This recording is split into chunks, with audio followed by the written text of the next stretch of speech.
एक ऐसी खोज जो इतिहास को बदल सकती है। इतिहास के पन्नों में कुछ ऐसा जुड़ सकता है जो जोड़ा नहीं गया या अब तक खोज ही नहीं हुई थी। इसी मुद्दे को लेकर केंद्र सरकार और तमिलनाडु सरकार के बीच एक विवाद भी शुरू हो गया है।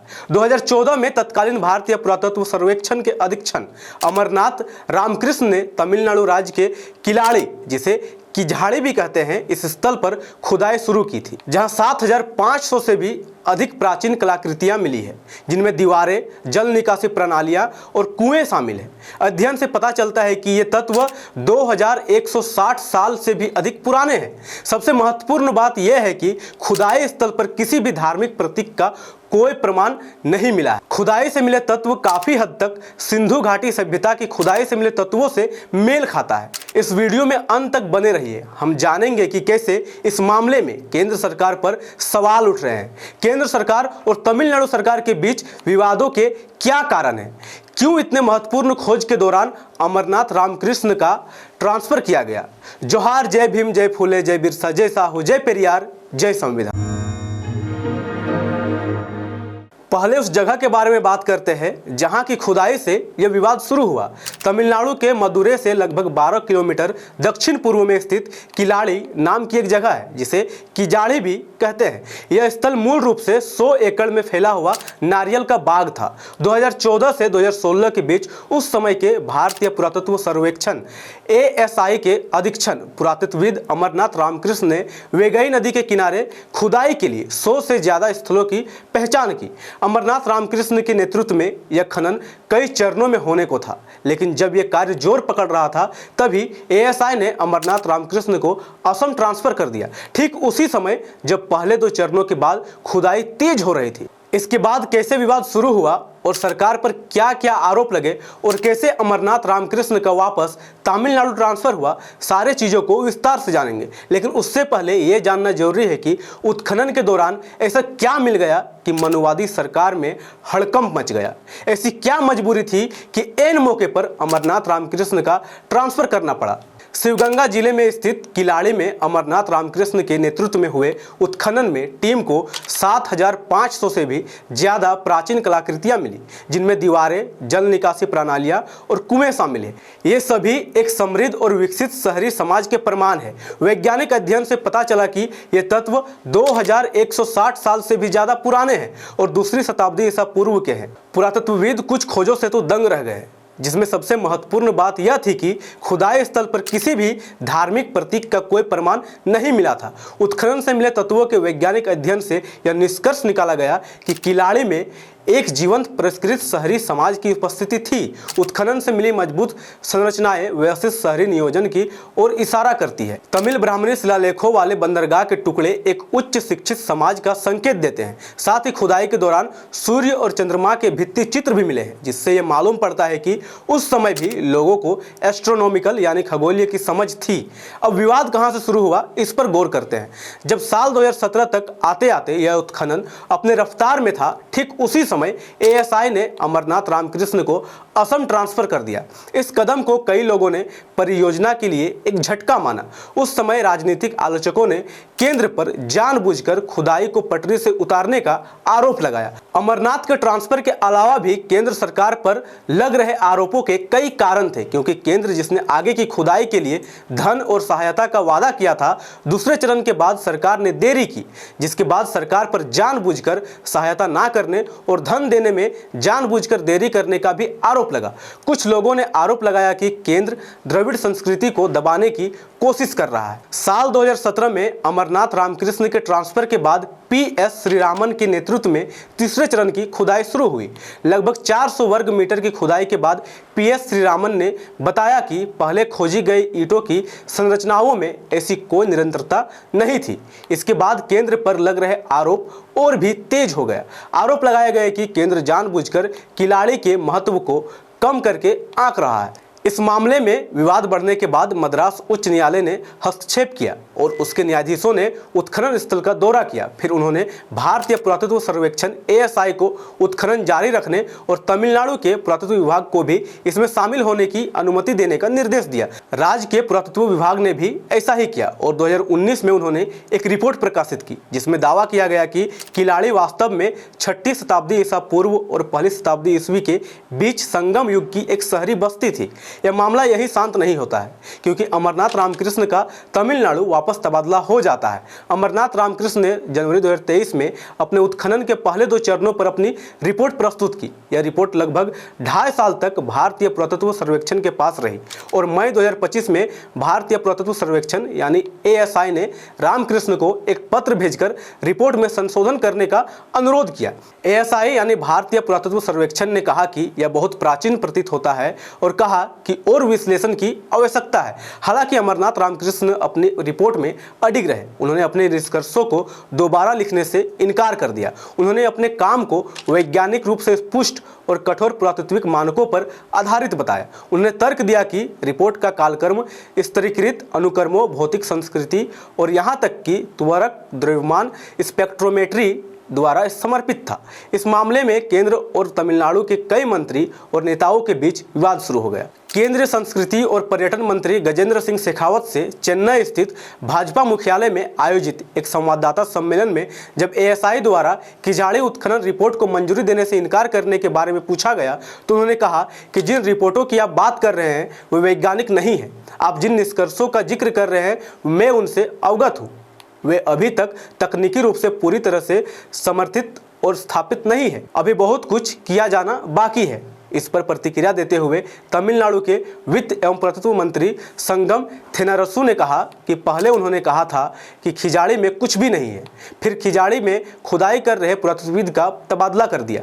बाद में उन्होंने उस स्थल पर खुदाई के लिए धन आवंटित करने से इनकार कर दिया। अंततः उन्होंने रिपोर्ट को 2 साल तक ठंडे बस्ते में डाल दिया। अब वे दावा कर रहे हैं कि सबूत अपर्याप्त। अब लोग केंद्र सरकार पर द्रविड़ सभ्यता को दबाने का आरोप भी लगा रहे हैं।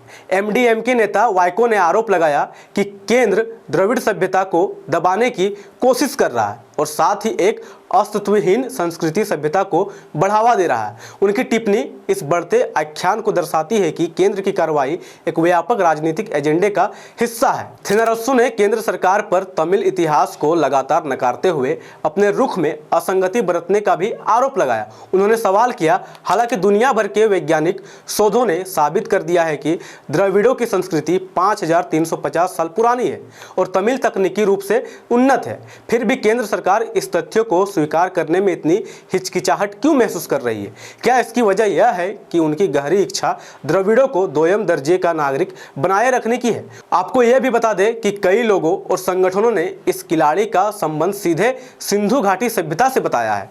R बालाकृष्णन ने अपनी पुस्तक journey of civilisation Sindhu to Vaigai में यह तर्क दिया है कि सिंधु घाटी सभ्यता द्रविड़ संस्कृति पर आधारित थी। उनका शोध सिंधु घाटी सभ्यता के इतिहास और द्रविड़ सभ्यता के बीच एक महत्वपूर्ण संबंध स्थापित करता है, जिसे उन्होंने भारतीय प्राचीन इतिहास का आधार बताया है। उनका निष्कर्ष है कि सिंधु घाटी सभ्यता के पतन के बाद उसकी सांस्कृतिक परंपरा दक्षिण भारत में प्रवाहित हुई, जहां वेगई नदी के किनारे पर किलाड़ी जैसी शहरी सभ्यता ने उसे आगे बढ़ाया। इस मामले पर लगातार ध्यान रखने वाले कुछ विशेषज्ञों से MNT न्यूज नेटवर्क की टीम ने उनके राय मांगे। उन्होंने क्या कहा वो भी सुनिए। तमिलनाडु के वैगई नदी के किनारे किलाड़ी गांव में एक नई सभ्यता उत्खनन से प्राप्त हुई। आर्कियोलॉजिकल सर्वे ऑफ इंडिया के माध्यम से जो उत्खनन 2014 से शुरू हुआ था, उससे कई महत्वपूर्ण तथ्य सामने आए और उससे ये सिद्ध हुआ कि उस सभ्यता के अंदर धर्म से संबंधित कोई भी सबूत, कोई भी किस्म के सिंबल वहाँ पर नहीं मिले हैं और वैदिक या संस्कृत भाषा का कोई भी नामो निशान तक उसके अंदर नहीं है। और जो केंद्र सरकार के कुछ लोग और ब्राह्मणवादी लोग जो सिद्ध करना चाहते हैं कि जो वैगई सभ्यता है, किलाड़ी सभ्यता है, वो एक वैदिक सभ्यता थी, उसका कोई भी सबूत उनको नहीं मिला। उसके उल्टे वैगई सभ्यता और इंडस सभ्यता ये दोनों एक ही सभ्यता है, इसके भरपूर साक्ष्य वहाँ पर मिले हैं। और उससे ये सिद्ध होता है कि इंडस सभ्यता जो है ये दक्षिण के अंतिम तक फैली हुई थी और ये दोनों सभ्यता एक ही विचारधारा को जो है प्रतिबिंबित करती है। इसमें जो स्नानागार, जो उत्खनन में मिले हुए मकान और शहर के पानी की नालियों का जो ड्रेनेज सिस्टम है वो वैसे ही है जैसे हमें इंडस वैली सिविलाइजेशन में मिला था। और जो मिट्टी से बनाए गए बर्तन, मिट्टी से बनाए गए वस्तु, लोहा और मेटल, ये जो चीज़ें वहाँ पर मिली हुई है उसका अध्ययन करने से पता चला है कि ये वही उतनी ही पुरानी, उससे ज़्यादा पुरानी कुछ साक्ष्य है।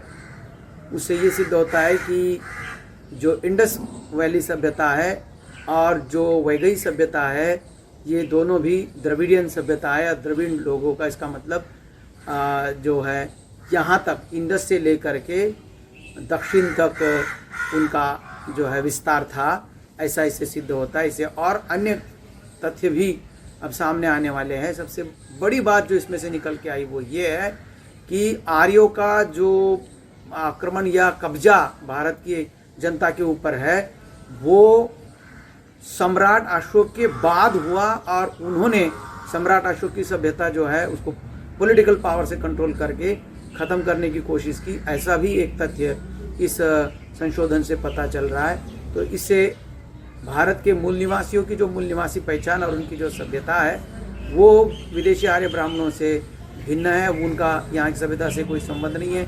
उनके जो कोई साक्ष्य इसमें नहीं मिलते, ना उनकी भाषा के, ना उनके किसी वस्तु के इसमें साक्ष्य मिलते हैं। इस प्रकार से ये एक पाथ ब्रेकिंग इन्वेशन, एक पाथ ब्रेकिंग डिस्कवरी भारतीय इतिहास में है। इससे अब इतिहास को अलग ढंग से भारत में लिखा जाएगा और अलग किस्म से जो उसका चित्रण है हमारे सामने आने वाला है। तो इसके लिए हम लोगों ने वामसित के राष्ट्रीय अधिवेशन में विस्तार से एक चर्चा रखी है, विद्वान जनों को उसमें बुलाया है और उसके ऊपर हम इसकी चर्चा करके आगामी समय में संपूर्ण भारतवर्ष में इस सभ्यता की जो उपलब्धियाँ, इस सभ्यता की जो पहचान, इसके ऊपर एक जन जागरण अभियान हम शुरू करेंगे।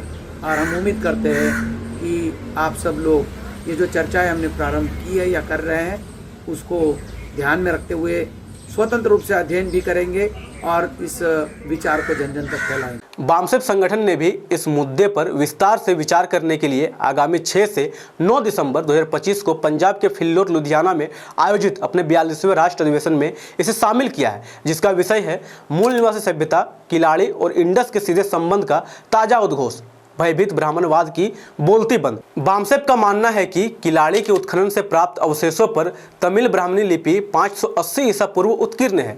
इसमें संस्कृत का नामो निशान नहीं है, अर्थात इसका संबंध वैदिक सभ्यता से तो बिल्कुल नहीं है। किलाड़ी के मृतभांड पर उत्कीर्ण ग्रेफिटी चिन्ह और शहर में जल निकास प्रणाली का सीधा संबंध इंडस घाटी सभ्यता से जुड़ा है।